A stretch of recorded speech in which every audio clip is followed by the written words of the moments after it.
Hello every one ஐ இம்ரான். இன்னைக்கு இந்த video பார்த்தீங்கன்னா ஹிந்தி ஆக்டர்களுக்கு பார்த்தீங்கன்னா மிகப்பெரிய ஒரு கெட்ட காலம் தான் சொல்றேன். ஏன்னு பார்த்தீங்கன்னா நல்ல காலம் கெட்ட காலம் என்பது இல்லை. ஏன்னு பார்த்தீங்கன்னா சமீப காலமாக பார்த்துட்டு இருக்கோம், சல்மான் கான் அவர்களை கூட பார்த்தீங்கன்னா யாரோ ஷூட் பண்ணுறதுக்கு மாதிரி ஒரு விஷயம் நடந்துச்சுன்னு சொல்லிட்டு இப்போ பார்த்தீங்கன்னா அதையும் மீறி பார்த்தீங்கன்னா மும்பை கவர்மெண்ட் என்னதான் பண்ணிட்டு இருக்காங்கன்னு எனக்கு புரியல.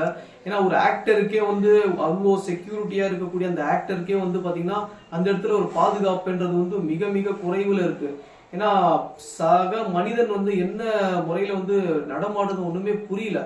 நடக்கக்கூடிய ஆட்சிகள் யாருக்கு குறை சொல்வது, யாரு என்ன எதுன்னு ஒண்ணுமே புரியல. ஏன்னா மும்பைல இருக்கக்கூடிய பாந்திரா என்ற இடத்துல பாத்தீங்கன்னா ஒரு செக்யூரான ஒரு இடம். ஏன்னா நார்மல் பீப்புள் வாழக்கூடிய இடம் இல்ல அது.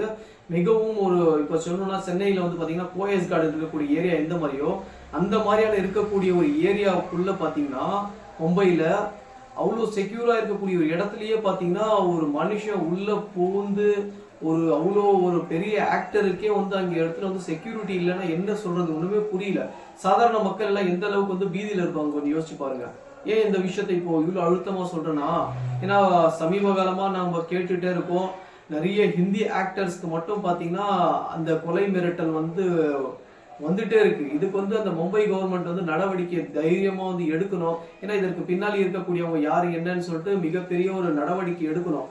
அதற்காக தான் இந்த ஒரு வீடியோ. பிடிச்சிருந்தா லைக் ஷேர் சப்ஸ்கிரைப் பண்ணுங்க. என்னன்னு பாத்தீங்கன்னா இதே மாதிரியான தொடர்ச்சியான வீடியோக்களை பாக்குறதுக்கு நம்மளுடைய சேனலை மறக்காம சப்ஸ்கிரைப் பண்ணுங்க. ஏன்னா உண்மைத்தன்மையோடு சொல்றதுக்காக தான் இந்த ஒரு சேனல் ஆரம்பிச்சிருக்கோம், ஃபேக்ட் டு ஃபேக்ட் என்ற சேனல்.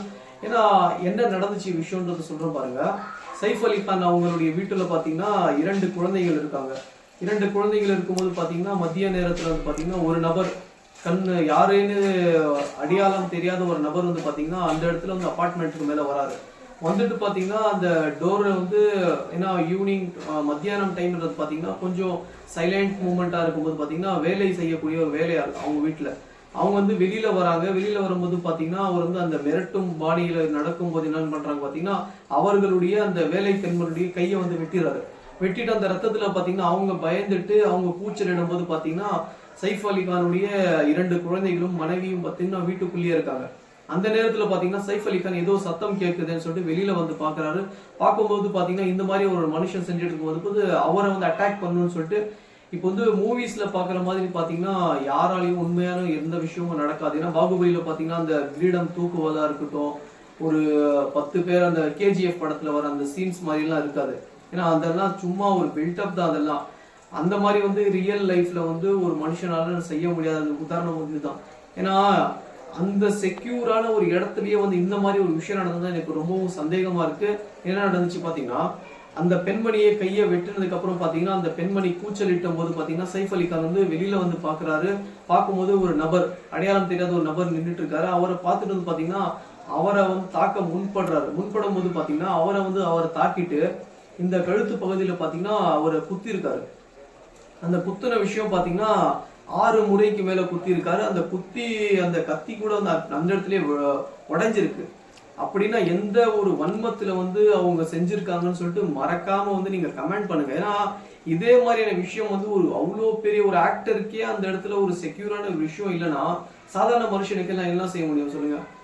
அதுவும் வீட்டுக்குள்ள வீடு தட்டி அவரை கூப்பிட்டு இந்த மாதிரி ஒரு விஷயம் நடக்குதுன்னா சாதாரண மக்கள் ரோட்டோடமா படுக்கக்கூடியவங்க ரோட்ல நடவடிக்கை எப்படி இருக்கும் நீங்க கொஞ்சம் யோசிச்சு பாருங்களேன்.